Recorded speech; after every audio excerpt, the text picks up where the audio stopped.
skincare untuk kosmetik maupun kosmetikal yang beredar di Indonesia harus mengikuti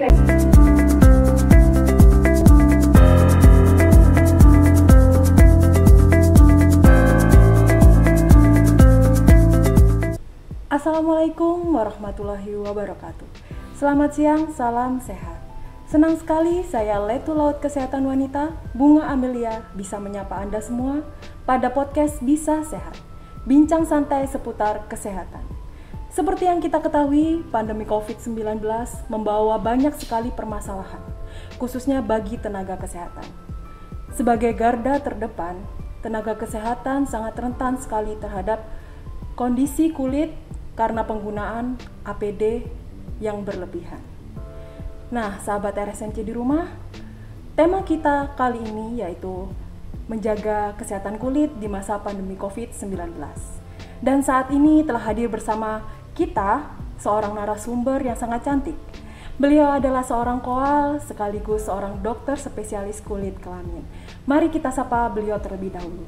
Selamat siang, Mayor Laut Kesehatan Wanita, Dr. Vincentia Theodora, spesialis kulit kelamin. Apa kabarnya, Dok? Baik, selamat siang, Bunga. Terima kasih telah berkenan hadir pada podcast Bisa Sehat kali ini, Dok. Baik, Dok, yang pertama yang ingin saya tanyakan, apa fungsi utama kulit? Terima kasih. Kulit merupakan organ terbesar dari manusia. Rata-rata sekitar 1,5 hingga 2 meter persegi. Kulit ada 3 lapisan, yaitu lapisan epidermis, dermis, dan subkutis. Di dalam lapisan epidermis ini ada keratinosit yang berisi protein keratin berfungsi untuk barier kulit. Kemudian ada melanin yang berfungsi untuk memproduksi pigmen melanin. Kemudian ada sel langhas yang berfungsi untuk pertahanan tubuh. Nah, di dalam dermis ini yang terdiri dari kolagen dan elastin, terdapat pembuluh darah yang berfungsi untuk mengatur suhu. Kemudian ada serabut saraf untuk memberikan respon stimuli kepada otak mengenai sentuhan, suhu, dan nyeri. Kemudian di sini juga ada kelenjar keringat, kelenjar minyak. Nah, di bagian lapisan ketiga ada subkutis. Ini terdapat jaringan lemak berfungsi untuk menahan panas tubuh. Ya. Baik, Dok. Lalu permasalahan kulit apa saja yang biasanya terjadi di masa pandemi COVID ini? Iya. Jadi di masa pandemi COVID ini kita para nakes seringkali menggunakan APD ya, mulai dari atas seperti huges, kemudian masker, hazmat, sarung tangan, dan sepatu. Seringkali pemakaian APD menimbulkan permasalahan pada kulit. Seperti contohnya pemakaian kacamata, pada bagian yang terkena area kacamata itu bisa menimbulkan gesekan atau friksi sehingga menimbulkan luka. Juga bisa menimbulkan alergi terhadap bahan-bahan dari kacamata tersebut. Kemudian untuk masker, nah masker ini juga sangat ketat ya, sehingga menimbulkan tekanan pada area kulit wajah. Nah, itu bisa menimbulkan perlukaan juga, bisa menimbulkan alergi dan iritasi dari masker. Nah, kemudian dengan pemakaian hazmat yang tertutup seluruh tubuh, bisa menimbulkan keringat buntet, atau mungkin menimbulkan penyakit jamur karena penggunaannya yang terlalu lama. Penggunaan hazmat bisa menimbulkan dermatitis, miliaria, dan penyakit jamur. Ya. Baik, Dok. Tadi kan disebutkan alat pelindung diri itu ada masker. Nah, seperti pandemi COVID-19 ini kan kita sering sekali tuh menggunakan masker dengan jangka waktu yang lama. Apa benar itu bisa menimbulkan jerawat, Dok? Ya. Jika menggunakan masker yang lama. Oh iya, benar. Ada beberapa kasus ya yang dinamakan max acne atau termasuk acne mekanika, di mana penggunaan masker yang tertutup itu bisa menyebabkan jerawat. Mengapa? Karena penggunaan masker yang tertutup bisa menutup pori-pori, kemudian ditambah pada saat kita berbicara atau bernafas, sehingga di dalam area masker menjadi lebih basah ya, sehingga lebih rentan muncul jerawat. Baik dok, lalu bagaimana cara merawat kulit kita? Kan karena kelamaan pakai APD jadi kulit mungkin kering, rusak. Itu bagaimana dok cara merawatnya agar kulit kita itu tetap sehat? Ya, jadi untuk kita para tenaga kesehatan apabila menggunakan APD yang sering menimbulkan keluhan, mungkin sebaiknya dilakukan pencegahan terlebih dahulu ya. Jadi gunakan APD yang nyaman dengan tubuh kita. Kemudian sebelum menggunakan APD, misalnya menggunakan kacamata atau masker, berikan dulu krim pelembab untuk area-area yang terkena dengan permukaan dari masker atau kacamata tersebut, sehingga tidak menimbulkan luka atau gesekan.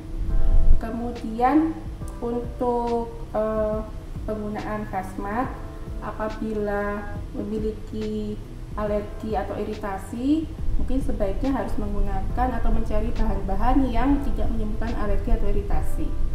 Kemudian apabila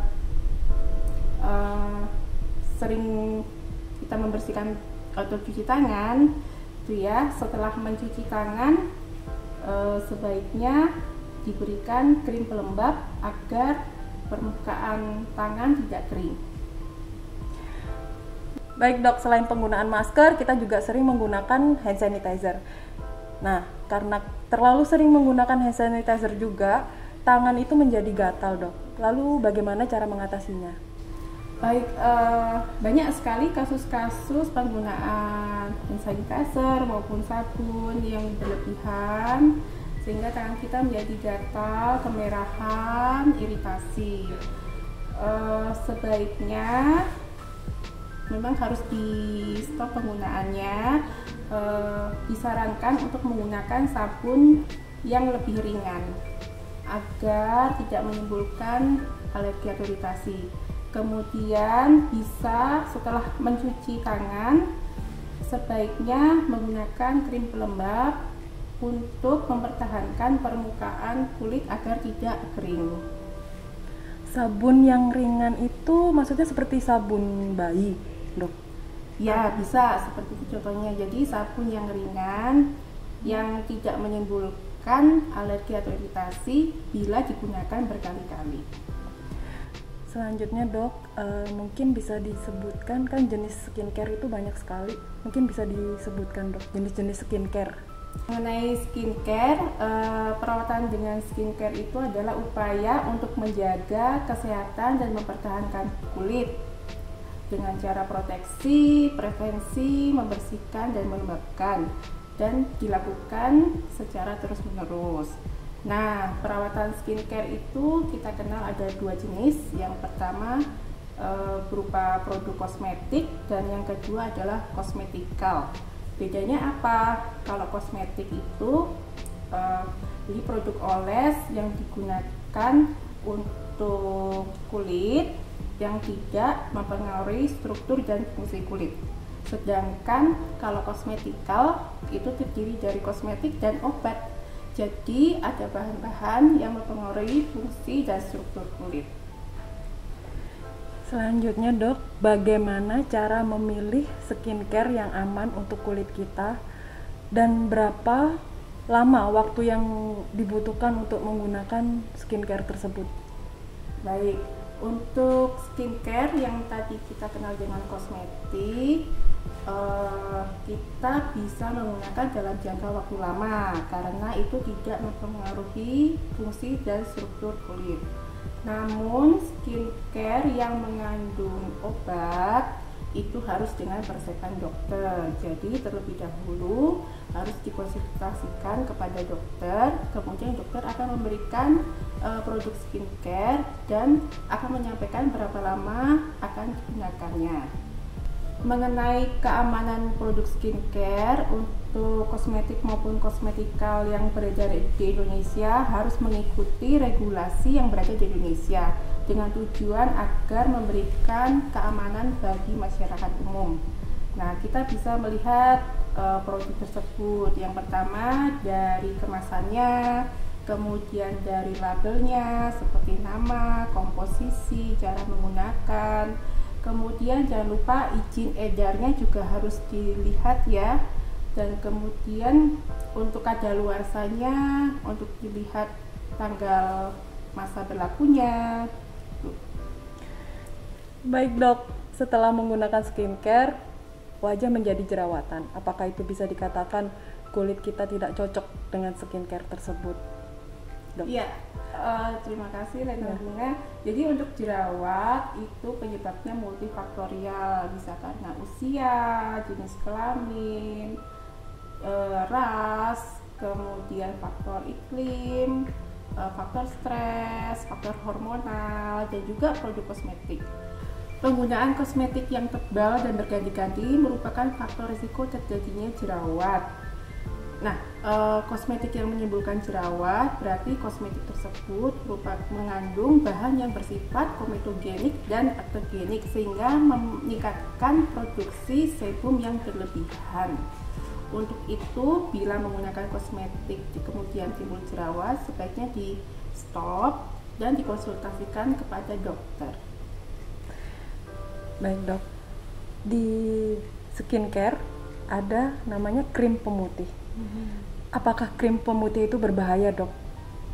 Mungkin bisa dijelaskan.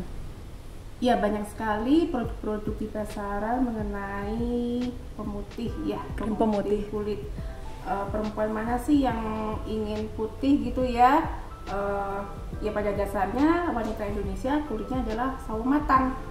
Kita bisa tahu sampai batas mana kita menjadi cerah kulitnya bisa dilihat dari area yang tidak terpapar oleh sinar matahari, dimana bisa dilihat di bagian lengan bawah. Nah, lengan bagian bawah. Iya, di lengan bagian bawah itu berarti adalah batas maksimal kita bisa secerah itu. Ya, tidak bisa lebih putih lagi. Tidak bisa lebih putih dari lengan bagian bawah ya dok? Iya betul. Untuk produk-produk yang dijual di pasaran, untuk produk-produk pemutih atau pencerah yang ada di pasaran, tentu saja masyarakat harus cerdas untuk memilih, jangan sampai tergiur dengan produk-produk dengan iming-iming yang mencerahkan atau memutihkan kulit dalam waktu singkat. Kemungkinan itu ada bahan yang berbahaya. Untuk itu, apabila ada efek samping berupa wajah yang terlalu putih, kemudian muncul pembuluh darah, kemudian muncul strie, dimungkinkan ada bahan-bahan yang berbahaya sehingga harus dihentikan dan konsultasikan kepada dokter. Baik dok, sebelum kami tutup, mungkin ada pesan yang ingin disampaikan kepada sahabat RSMC di rumah? Untuk sahabat RSMC, tips perawat kulit di masa pandemi yang pertama, rutin membersihkan wajah sebanyak 2 kali sehari, rutin menggunakan pelembab, menggunakan tabir surya, mengkonsumsi makanan yang sehat, dan menghindari stres yang berkepanjangan. Bila ada keluhan pada kulit, sebaiknya konsultasikan kepada dokter spesialis kulit dan kelamin. Terima kasih Dr. Vincent telah berkenan hadir pada podcast Bisa Sehat kali ini, dan terima kasih atas informasi yang telah diberikan kepada kami. Semoga apa yang telah kita bahas tadi dapat bermanfaat bagi sahabat RSMC di rumah. Kami ingatkan kembali kepada sahabat RSMC di rumah untuk jangan lupa subscribe, like, dan komen video ini di channel YouTube Rumah Sakit Marinir Cilandak, serta jangan lupa untuk nyalakan loncengnya agar tidak ketinggalan episode-episode yang tentunya tidak kalah menarik. Demikianlah podcast Bisa Sehat kali ini bersama Mayor Laut Kesehatan Wanita Dr. Vincent Theodora, spesialis kulit kelamin. Terima kasih banyak, salam sehat, Dharma Husada Jala Jaya.